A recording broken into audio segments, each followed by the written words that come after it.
आपकी नहीं होने देगा।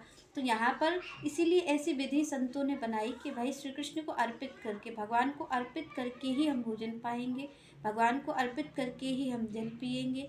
तो ये विधि क्यों बनाई गई? ये विधि भगवान को पाने के लिए नहीं बनाई गई है।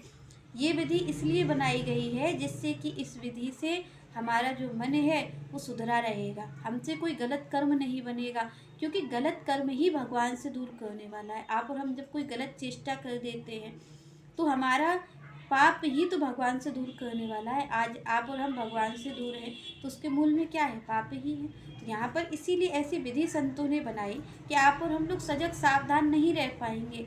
तो इसलिए उन्होंने कहा भाई भगवान को अर्पित करे बगैर आपको कुछ नहीं पाना है। जब आप भगवान को अर्पित करेंगे तो आप ये ध्यान रखेंगे कि कोई गलत चीज़ हम भगवान को अर्पित नहीं कर सकते, तो आप सही भोजन ही पाएंगे। आप भगवान को भी सही भोजन पाएंगे। जब आप प्रसाद पाते होंगे तो आप कोई गलत भोजन पाएंगे ही नहीं। तो यहाँ पर इसीलिए संतों ने ऐसी युक्ति बनाई, क्योंकि आप और हम विचार करें कि यहाँ पर श्री कृष्ण को आपके भोजन की जरूरत नहीं है, वो तो त्रिलोकी को पाल रहे हैं, उन्हें भोजन की जरूरत क्या होगी आपके?